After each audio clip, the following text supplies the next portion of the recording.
Welcome back to the deep dive. Today we're grappling with something really fundamental. It's this tension, between pluralism celebrating lots of views and the idea of, well, objective truth. It really is the contradiction of our times, isn't it? Hmm. Modern democracy, our society, it thrives on pluralism. Totally. Having diverse opinions, different worldviews, Mm. that's our strength. It stops dogma, stops tyranny, keeps things moving. We absolutely need that variety. Yeah, But the sources we looked at really flagged this danger zone, the fragmentation risk. exactly. Pluralism is vital, but it gets tricky when it slips into this radical relativism, where every perspective is treated as its own isolated truth, and then truth itself just gets waved away as, oh, that's just perspective. And then society loses its common ground. Yeah. And if you don't have that shared foundation, forget about collective transformation, tackling big crises, systemic injustice.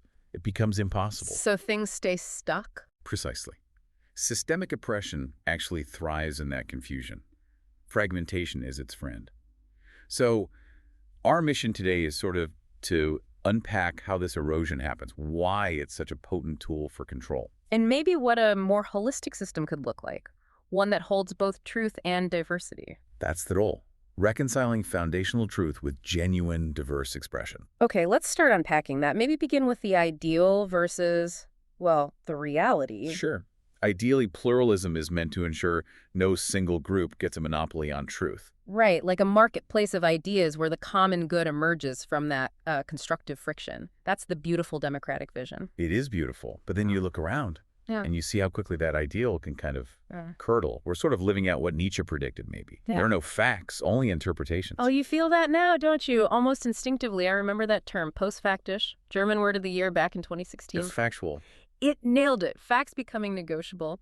It's less about verification, more about, does it fit my group's story? And technology just pours fuel on that fire. Social media echo chambers. They're like perfect machines for reinforcing fragmentation. Absolutely. Different groups end up living in completely separate realities, each one utterly convinced they have their own facts. And then consensus on even basic truths just dissolves. Exactly. Yeah. And that's the tipping point.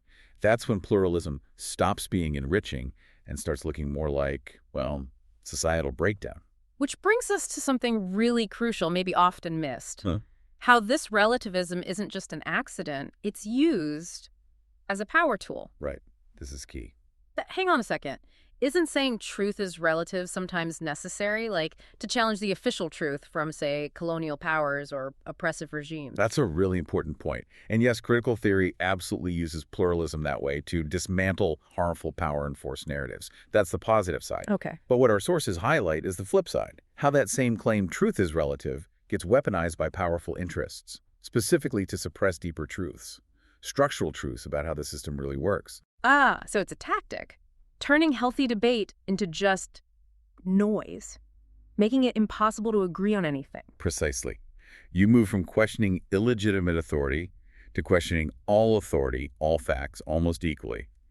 And that's where things get dangerous. This is where we need those warnings from history, like Hannah Arendt's. Exactly. Her insight is chilling. She said, the ideal subject of totalitarian rule is not the convinced Nazi or communist, but people for whom the distinction between fact and fiction no longer exists. Wow, that just hits hard. And it explains so much about the cynicism we see now. It does. If truth and lies just blur into one big mess, what do? You just give up caring. It's a natural psychological response.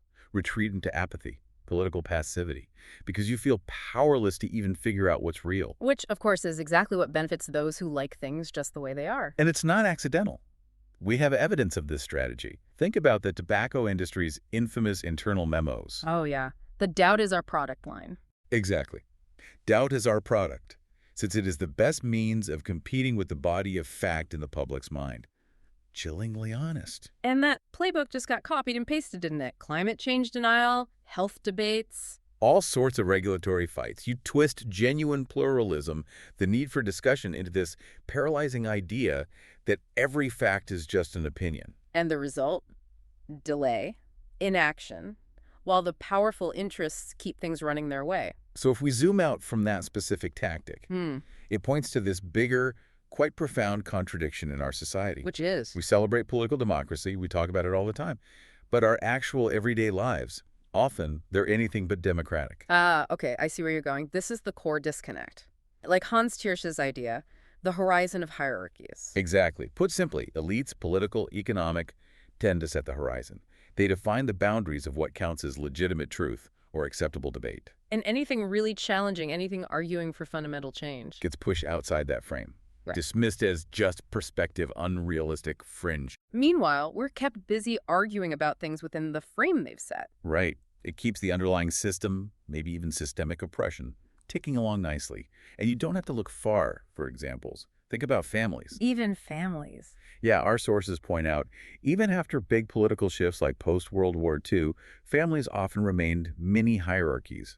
Surveys showed obedience was frequently valued over kids' free will, because fundamentally, the power rests with the parents. And then there's the big one, work, where most of us spend most of our waking hours. Noam Chomsky was blunt about this. He called corporations private tyrannies. Strong words. His point was, how meaningful is political democracy if for 8-10 hours a day you're living under what's essentially a top-down feudal structure, just dressed up as management? It's uncomfortable when you put it like that. Think about most workplaces. They don't feel much like democracies, do they? Not really. And Chomsky asks, how do we accept this? How is it normalized? Propaganda. He argues, yes. Propaganda, which he famously said is, to democracy, what the bludgeon is to the totalitarian state, works through simple, repeated slogans. Like democracy, freedom. Maybe now things like fake news. Exactly. These words, repeated endlessly, create a kind of trance, a feeling of acceptance. You feel free, you believe you're participating, but you're actually staying within pretty narrow boundaries set by those in charge. So our political truths are framed, our economic lives are hierarchical. Yeah. What about science? That's meant to be the neutral ground, right? Our shared basis for facts. Ideally, yes. Science is supposed to be that bedrock, the place we go to separate facts from fiction, collectively. But has it held up against these pressures? Well, unfortunately, science is really vulnerable when you mix that idea of pluralism, which in science means debating evidence with money. Big money. The funding bias issue. Massive funding bias. Study after study shows research backed by industry tends to favor the sponsor's interests.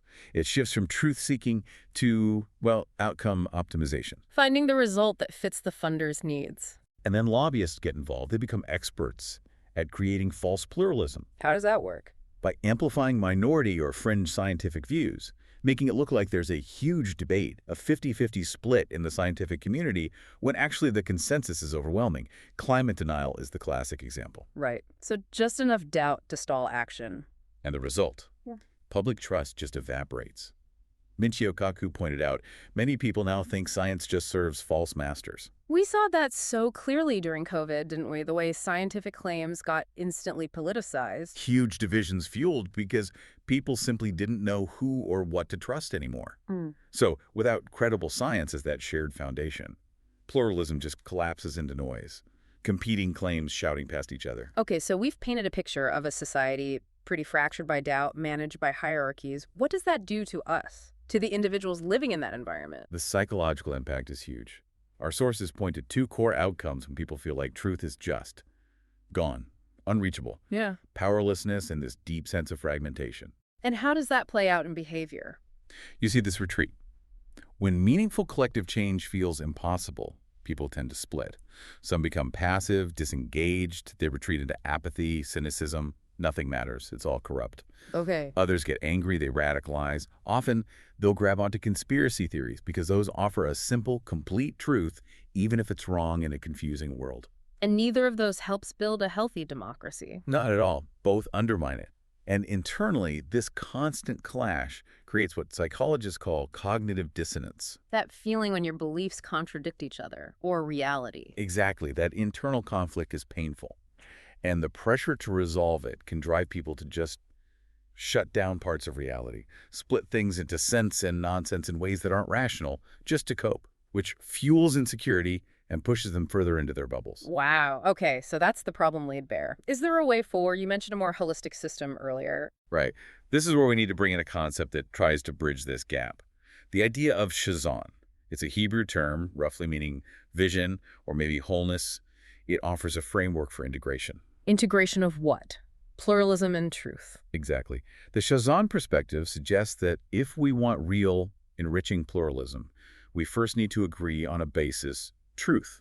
Some things that are simply not up for debate, not relative.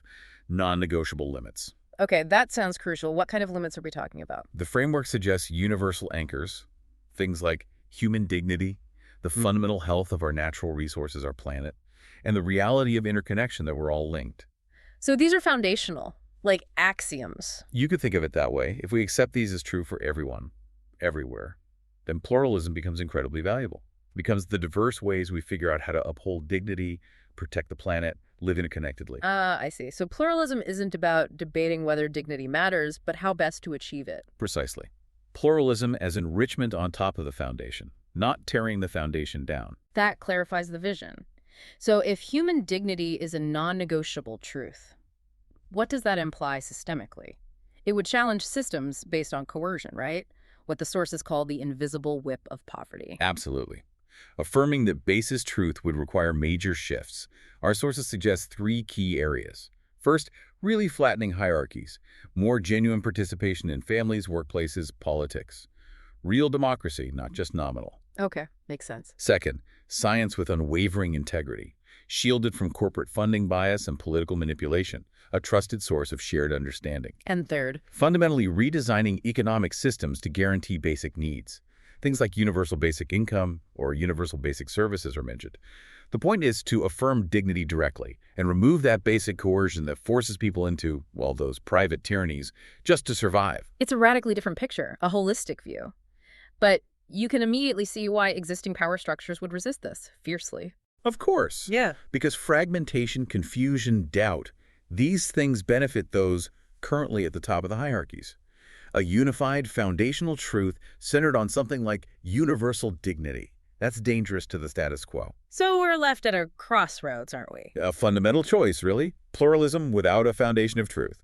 That leads straight to the fragmentation and paralysis we've been talking about. But the alternative isn't great either. Truth without pluralism, that's just dogma, authoritarianism. Exactly.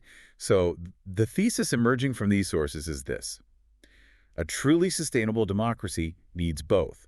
It requires a shared universal foundation of truth, the ground beneath our feet. And above that ground, you have pluralism flourishing as rich diversity of expression, opinion, and solutions. Without that foundation, pluralism eats itself, relativism takes over, and democracy degrades into just managed hierarchies, elites managing the confusion. That sums it up. And it leaves us, and you listening, with a pretty challenging thought to mull over, related to Chomsky's point. Go on. If most of us spend the biggest chunk of our waking lives inside corporations that function, as he put it, like private tyrannies, top-down structures where our say is minimal, how realistic is it to expect our political system to remain a vibrant, participatory democracy when we clock out at the end of the day? Does the undemocratic nature of our work life inevitably bleed into our public life?